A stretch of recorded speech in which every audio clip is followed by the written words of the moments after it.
Bonjour à tous, bienvenue dans Maison et Travaux News, le carrefour où on parle des innovations dans la maison. Aujourd'hui, je reçois Quentin Delhomme, directeur commercial du Floors. Bonjour.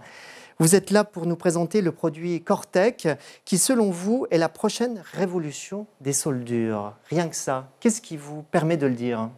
Oui, bonjour Jean, tout à fait, une nouvelle révolution des revêtements de soldure, puisque aujourd'hui c'est un produit, c'est une catégorie qui n'existe pas. On a créé carrément une nouvelle catégorie. Vous avez des sols souples, des sols durs.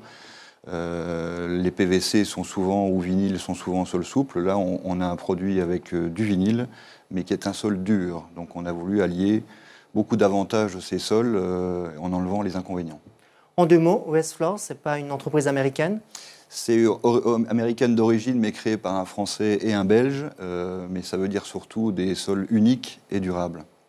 Alors, parlons de ce produit qui est là. Vous avez un échantillon. En quoi il est vraiment original, ce produit?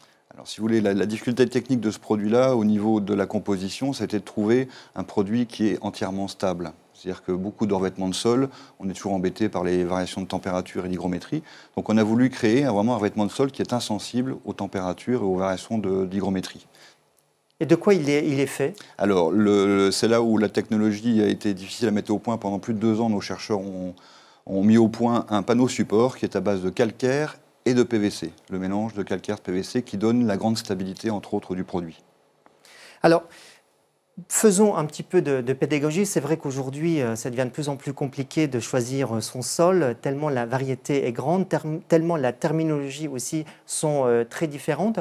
Quelle différence faites-vous entre un sol PVC, un sol vinyle, un sol LVT, un sol stratifié? On s'y perd un peu. Oui, tout à fait.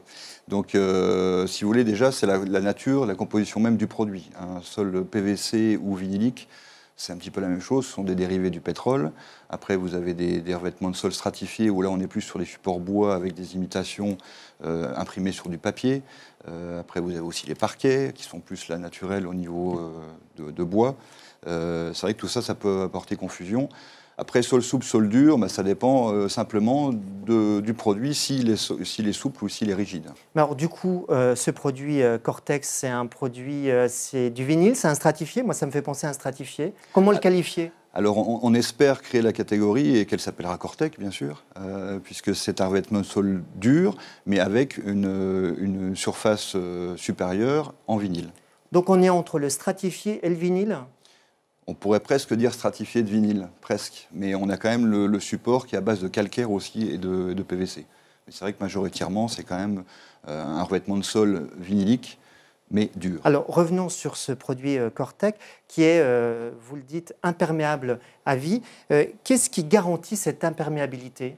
Alors déjà, l'emploi des matériaux, c'est sûr qu'un produit à base de calcaire, la pierre en elle-même, ne prend pas l'eau. Le PVC est naturellement étanche. Et donc, vous avez la surface où dessus il y a une couche d'usure qui est aussi 100% étanche. Mais ce qui fait aussi l'étanchéité du produit, ce qui est important, puisque nous sommes en revêtement de sol en lame, à clipser, il faut absolument aussi que le système de clips soit 100% étanche. Autrement, vous avez un produit qui est 100% résistant à l'eau, mais l'eau risque de passer sous le revêtement de sol, ce qui n'est pas le but quand on veut poser un revêtement de sol et que ça dure. Alors, vous avez parlé de mise en œuvre. On peut le poser sur un ancien parquet, un ancien carrelage. En rénovation, c'est un produit idéal ou pas? Tout à fait. C'est vraiment. D'ailleurs, les revêtements de sol à base de PVC en lame se posent 80% du temps en rénovation. Donc, c'est vraiment la cible. On peut le poser, bien sûr, dans du neuf. Mais justement, un des gros avantages de ce produit-là, c'est que c'est un des produits où on n'a pas besoin, c'est le seul sur le marché aujourd'hui, on n'a pas besoin de le stabiliser avant la pose, pas besoin de le déposer 48 heures avant dans la pièce. On peut le poser, par exemple, sur un ancien carrelage, où il n'y a pas besoin de faire de ragréage avant. Donc ça fait quand même beaucoup de mise en œuvre préalables qui sont pas obligatoires et qui permettent de gagner du temps et donc de l'argent pour le consommateur. Justement, qu'en est-il de l'isolation phonique? Est-ce qu'elle est bonne? Ça ne résonne pas? Alors non, pour moi, d'abord quand on parle de résonance, c'est toujours la pose flottante qui fait que ça résonne parce qu'on a de l'air entre le revêtement de sol et le support. Là, on a deux phénomènes qui vont faire que ça sera sûrement le revêtement de sol le plus silencieux au monde. C'est que vous avez d'abord une sous-couche intégrée en liège, qui est le meilleur acoustique au monde en sous-couche, en faible épaisseur. Et vous avez par-dessus aussi, sur un support dur, du vinyle qui amortit le choc. Donc en transmission, par exemple, on est à 19 décibels, où la loi nous oblige minimum à être 18. Donc on est déjà en catégorie supérieure. Alors, le prix de ce Cortec? Alors, vous trouverez ce produit entre 50 et 60 euros TTC le mètre carré. Alors, ça peut paraître important, mais il faut bien relativiser par rapport à un prix posé, où là, vous aurez une pose qui sera relativement très facile, puisqu'il n'y a pas de préparation de support, il n'y a pas de sous-couche, la sous-couche est déjà intégrée. Alors que si vous prenez un revêtement de sol type LVT, vous en parliez tout à l'heure, il faut faire un ragréage, il faut mettre une sous-couche. Donc tout ça a un coût, et qu'au final, notre produit a un très bon rapport qualité-prix. En termes de finition, la palette est grande. Alors aujourd'hui, pour le moment, on a 27 références différentes à travers 3 collections différentes, suivant les goûts et les couleurs.